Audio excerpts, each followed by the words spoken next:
as far as there being some sort of physical thing to our relationship.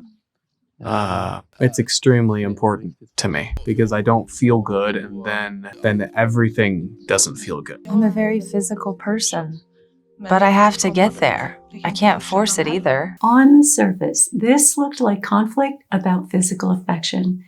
But the more that I watched, the more it felt like this was not the real issue. What stood out to me is that this did not feel like a couple brought down by one disagreement. It felt more like two people who wanted love, but who were not built enough with presence, trust, curiosity, or connection for the relationship to really take root. And when that happens, physical affection can seem like the issue when there is really more happening beneath the surface. And as we go back and we look at this couple in the pods, I think the clues were there much earlier than they seemed. So today, I will be breaking down what I see as the challenges that both Ludwig and Camilla have in their relationship and within themselves. This is where you begin to see Ludwig's emotional immaturity more clearly. Emotional immaturity does not always show up in loud or obvious ways like blame or lashing out, accusing or attacking. Sometimes it is much quieter. Hi, I'm Dr. Pam, therapist and relationship counselor. I am so happy that you're here. And if you've been with me for a while, you know that I'm very grateful. And thank you for all of your wonderful and insightful comments. And if you're new here, welcome. This is a space where we look deeply at ourselves and patterns in our relationships. And if that resonates with you, I'd love for you to connect with all of us. And just as a reminder, I know that this is reality TV and it is very heavily edited. And also know that I am not diagnosing anyone. That actually tells you very little about a person. I am just using what we are shown so that you and I can explore patterns and emotional dynamics that may be helpful to you and your relationships. So let's go back to the pods and see what relationship challenges both Camilla and Ludwig brought to this relationship. And keep in mind that none of this is about judgment. It is about getting to understanding. I always like to say about ourselves and others, let's not judge it, let's understand it. So let's start right here. My strategy is just to say yes, yes, yes. I think I've been standing in my own way without knowing it. I've never really had a real relationship, nobody that I would call my boyfriend or anything. And there's the first clue. Camilla shares that she has never been in a real relationship, not even one she would call a true boyfriend and girlfriend relationship. And that's important, not because there's anything wrong with being inexperienced, but because it means she may be stepping into this process without having had the chance to learn what relationships actually ask of us. A longer-term relationship asks you to tolerate vulnerability, build trust over time, stay present through discomfort, and learn how to navigate each other's needs alongside your own. So, to go from never having that kind of relationship experience to the possibility of marriage in a month is a very big leap. Camilla also shares that she has been getting in her own way and that her strategy on Love is Blind is to say yes to everything. But to me, the more important question is not whether she can start saying yes. It's whether she understands why she has been saying no and how she has been getting in her own way. Does she fear emotional intimacy? Does she know the challenges that she brings into a relationship? Does she understand what kind of people she is drawn to and whether those choices come from a healthy place or not? Because if you do not understand what has been blocking you and getting in your way to be in a long-term relationship, simply changing your behavior may look like growth, but it is actually just bypassing self-awareness and insight. I'm a relationship guy, so I have missed it a lot, actually. So yeah, that's why I'm here. Yeah, I'm pretty flexible, especially now that I've been single. I can't have too many requirements.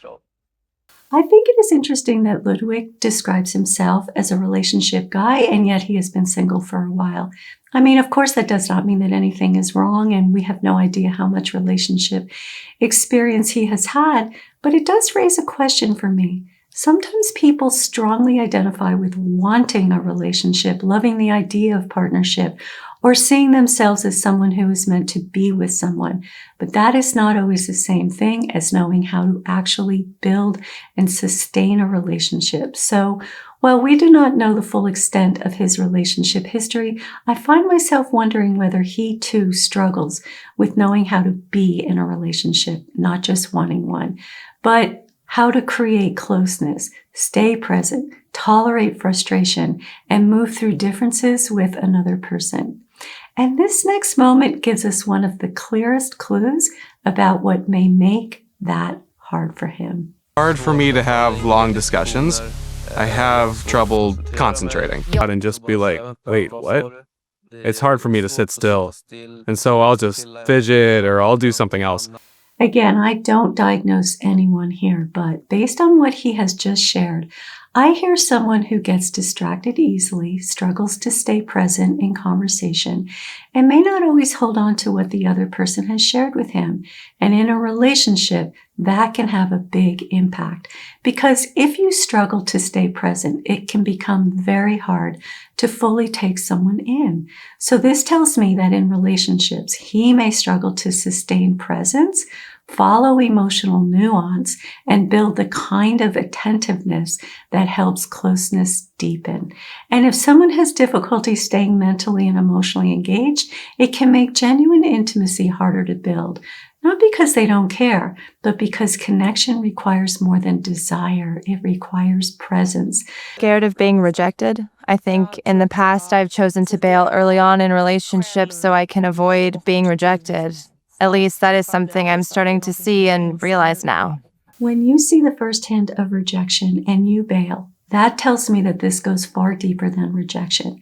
It tells me that the possibility of not being chosen may feel so loaded for her, so difficult to sit with, that she would rather run than trying to stay present long enough to get curious about what is actually happening before deciding what it means. Because what feels like rejection is not always rejection, meaning that feelings that we have are important to understand before we draw conclusions about those feelings.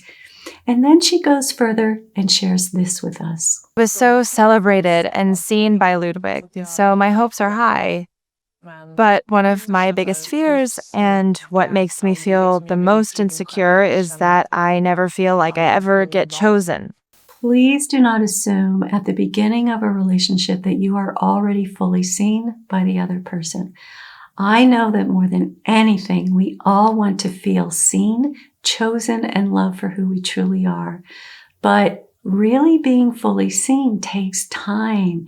It is built slowly through consistency, curiosity, attention, and shared experience.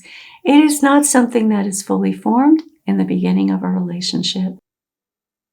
My feelings are for you. What? Hmm. For real?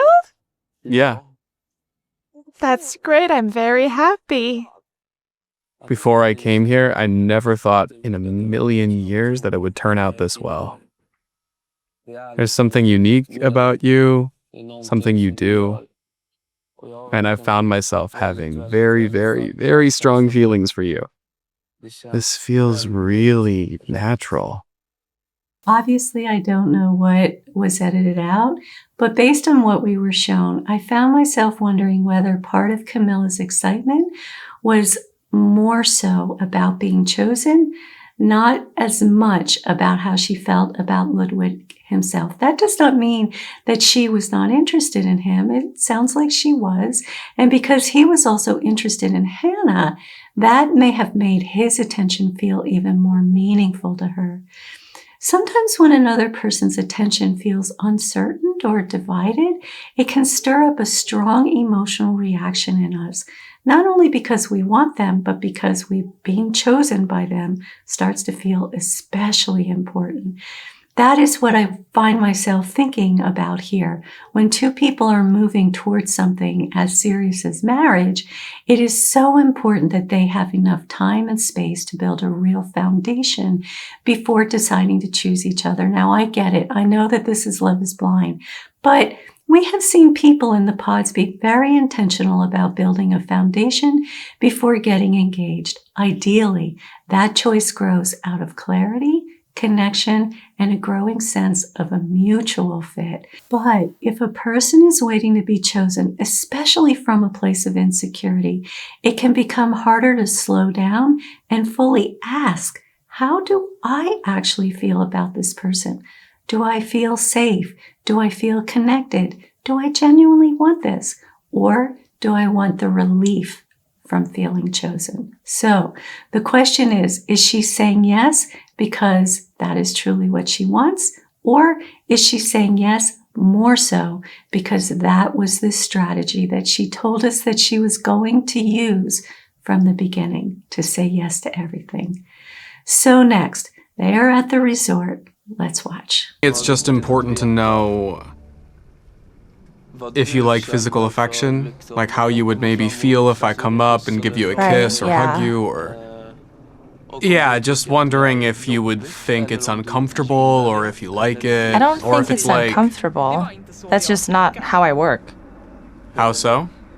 I think that couples that are very coupley are annoying. I mean, I hate lovey-dovey couples. I'm just not like that. But then again, because we're so new that I don't know. We don't know what we are. No. The thing is, Ludwig asks Camilla whether she is comfortable with physical affection. And on the surface, that sounds like he is checking in with her about her comfort. But to me, that is not really the heart of what he is communicating. What he is really doing is letting her know that physical affection matters to him and that this is something he wants in a relationship. And that is an important distinction because there is a difference between being curious about another person's comfort and using a question to introduce your own need. A true question makes room for the other person's experience. But when the deeper message is, this is important to me, the conversation could start to feel less like exploration and more like pressure, even if that pressure is subtle. So while he is technically asking about her comfort, what I hear underneath it is, this is something I need. This matters to me. And I want to know if you are going to be able to meet me there. Different things and different things make us feel good.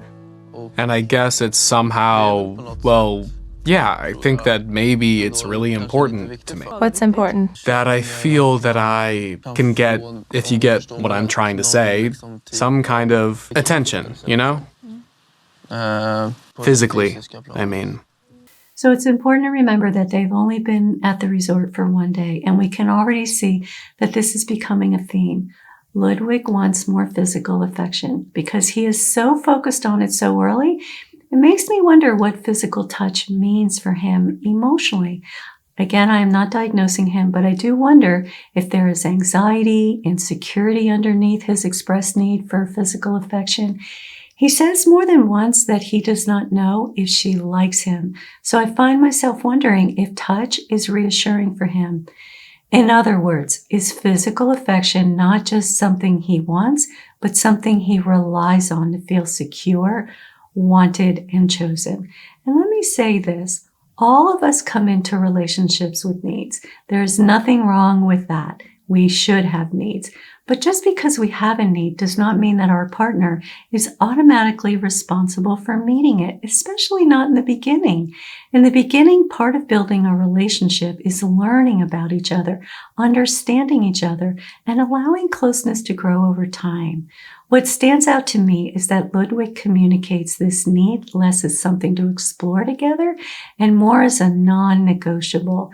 Instead of the focus being, let's get to know each other and see how this develops, the focus starts to become whether Camilla can give him what he is looking for. And that is where I think it becomes important for him to ask himself, am I expressing a need or am I looking for my partner to settle something inside me that I may need to understand better about myself? If physical touch helps Ludwig feel likable, secure, or reassured, then that is important insight for him because his deeper work would not just be to get more touch from a partner. It would be for him to understand why that reassurance feels so necessary.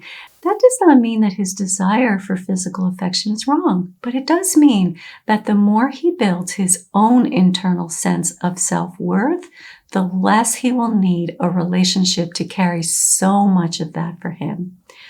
Okay, so after watching the reunion, it became very clear that the editing left us with very little understanding of what actually happened in their relationship. But the reunion gave us a bit more insight, and it also made their dynamic more revealing. So let's start there. When you got to Corfu, what expectations did you have between you and Camilla? I just wanted to keep building on what we had started in the pods together, because that was good. And then for us both to try carrying all of that through so we could get to know each other better. Hopefully leading to something good. Sometimes a person can answer a question from an intellectual place, and that is how Ludwig seems to answer here. In other words, he may understand on a thinking level how a relationship is supposed to work. But understanding something intellectually is not the same thing as having insight into your own emotional world. And those two do not always move in the same direction together. A person can sound thoughtful, reasonable, and clear when talking about relationships, while still lacking deeper self-awareness about what they feel, what drives them, and how their unmet needs or insecurities show up when they are actually in a relationship. So if Ludwig lacks emotional insight, that would not necessarily show up in the way that he talks about relationships. It would show up in the way that he functions within a relationship, in how he handles discomfort, how he responds to unmet needs, how he reads the other person, how aware he is of what is really happening inside of him.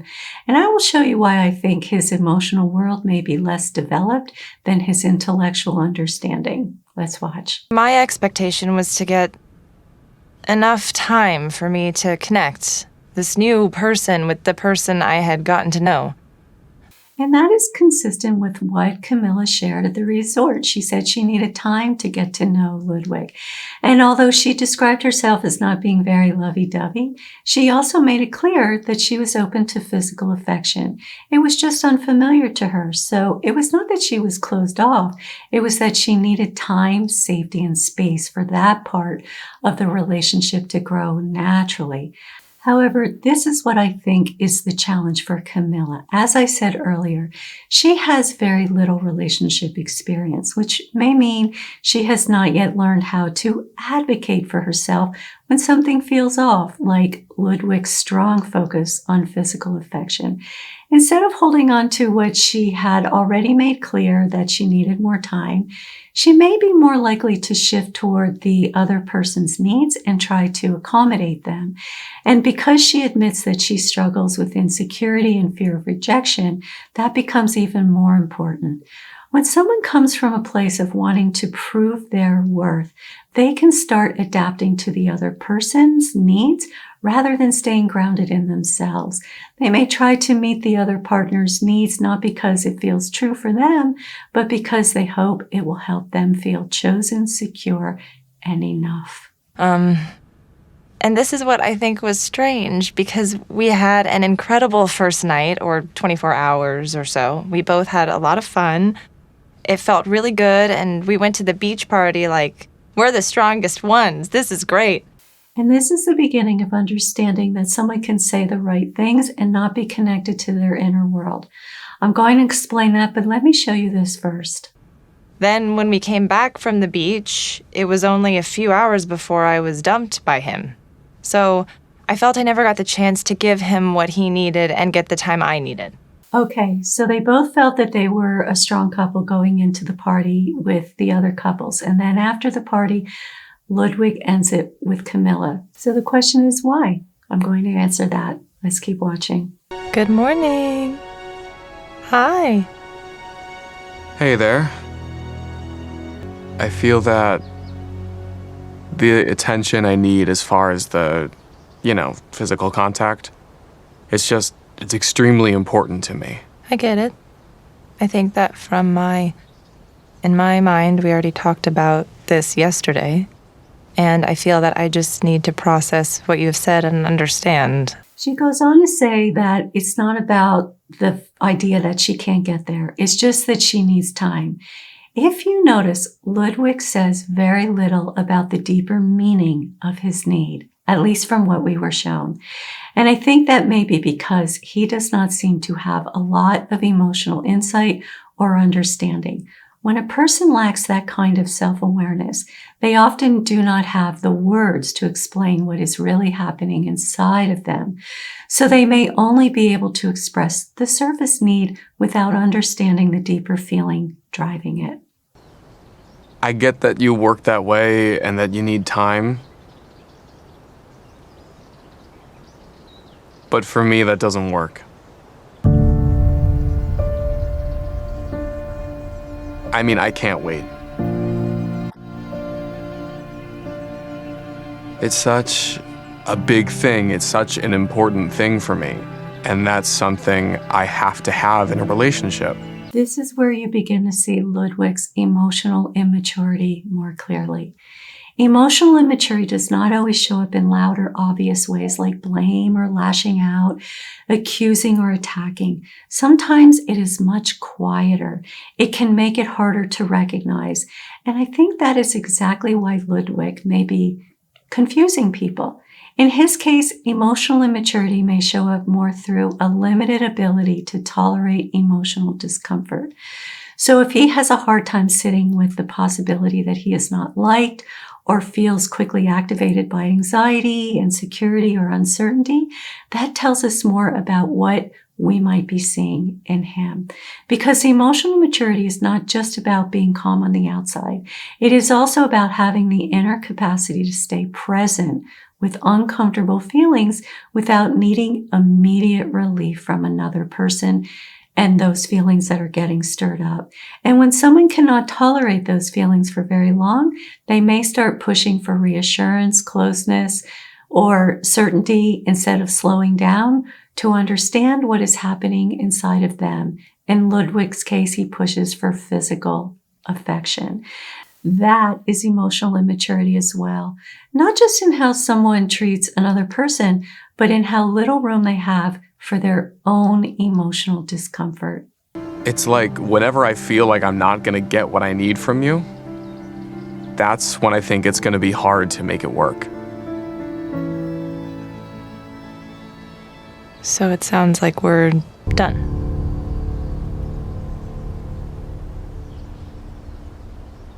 Sounds harsh, but that's how I feel. This is where having more relationship experience may have helped Camilla because she may have been better able to get curious about what was happening underneath Ludwig's reactions instead of only responding to what he is saying himself. She might have asked questions like, what do you feel when you're not getting attention from me? What does physical affection mean for you?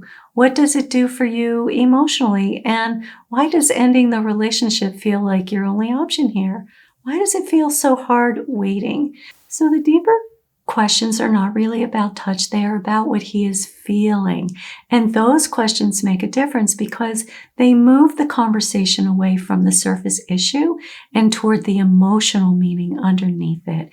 Instead of staying at, you are not giving me enough physical affection, they help uncover whether what is really happening is insecurity, fear of rejection, anxiety, shame, or a need to feel chosen. And that is such an important distinction because when the deeper feeling stays hidden, the couple can end up arguing about behavior while missing the real issue entirely. But when the underlying feeling is named, there is at least a chance for understanding, not necessarily resolution yet, but understanding. And that is often where healthier relationship conversations can begin. So this next clip is where we see more of what is needed for Camilla in her growth work. I don't want to give up just yet, but I care about your happiness. That comes first.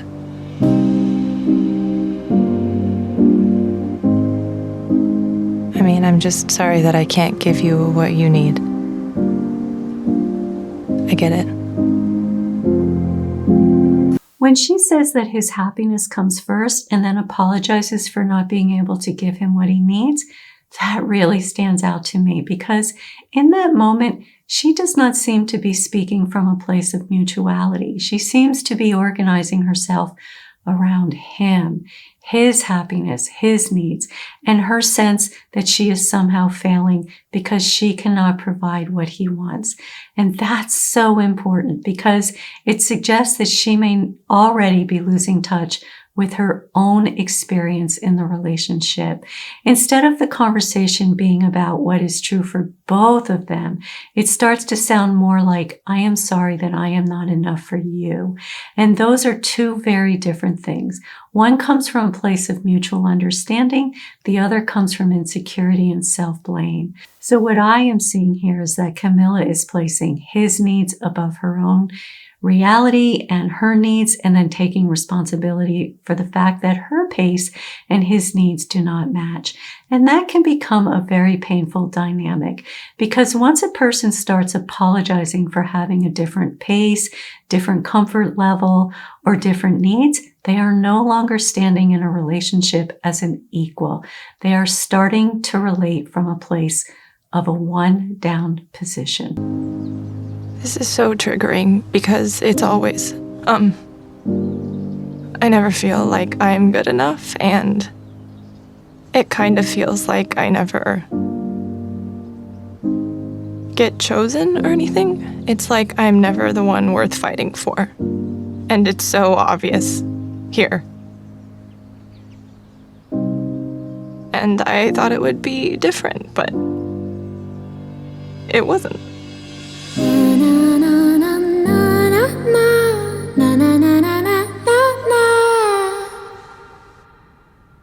Camilla can grow to understand that her worth is not something she has to wait for another person to recognize or fight for.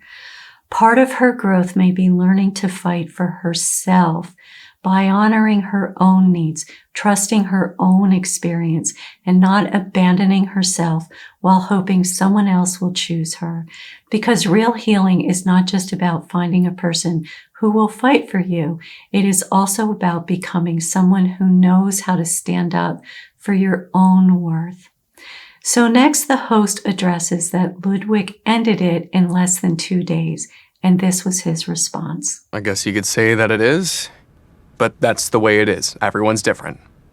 I just know how strongly I felt about that decision. Even if it was a short amount of time, it wasn't something that I rushed into. I had this feeling hit me, and I did take my time, and I thought about it over and over. If you notice, again, Ludwig does not seem to have many words for why he felt the way that he did. He says everyone is different, and that even though it was a short amount of time, it was not something he rushed into. But that feels contradictory to me because from the outside, it does seem like he moved very quickly. And to me, that contradiction is important. It suggests that he may not fully understand his own emotional process. And in Ludwig's case, I think part of what we may be seeing is someone who has very little capacity to sit with uncomfortable feelings. So while 24 hours may sound like a short amount of time, internally, it may have felt very long to him if he was sitting with insecurity, uncertainty, or the fear of not being liked or wanted. And if this is the case, obviously I don't know for sure, but that would be his growth work. Not by getting someone else to soothe that discomfort for him as quickly as possible, but in learning how to stay with those feelings, understand it, and not let it immediately drive his decisions. So next, the host asks him what he was actually feeling, and this is what he says. Can you help us by pinpointing what it was that you needed? No, I can't say much more than what I've already said. At that point, all I can really say is that it felt like to me that we were more friends than we were a couple. I didn't show you all the clips, but we know that everyone is confused by Ludwig, and they keep pressing for an answer about why he ended it so quickly and what it was that he needed. They are looking for something deeper, something clearer, something that will make his decision make sense. But my sense is that he may not have a deeper understanding to give. Not because nothing was happening inside of him, but because he may not yet have enough insight into his own emotional world to be able to name it clearly. Camilla shares that they were sexually intimate, and one of the cast members even says that he lost respect for Ludwig, and the whole moment becomes very charged. But for me, the deepest takeaway is not just that people are frustrated with Ludwig. It is that we are watching the consequence of someone acting from feelings they do not fully understand themselves. And that is why this breakup feels so painful and so confusing at the same time. All of that being said, my hope for Camilla is that she comes away from this experience understanding that Ludwig's reaction was never a reflection of her worth. This breakup did not happen because she was not enough. I hope she learns that wanting love is not enough by itself. She needs more relationship experience, and with the chance to grow in how she handles the painful feelings that relationships bring up. Rejection, insecurity, disappointment, and uncertainty, while she can learn to stay connected to her own voice and her own truth.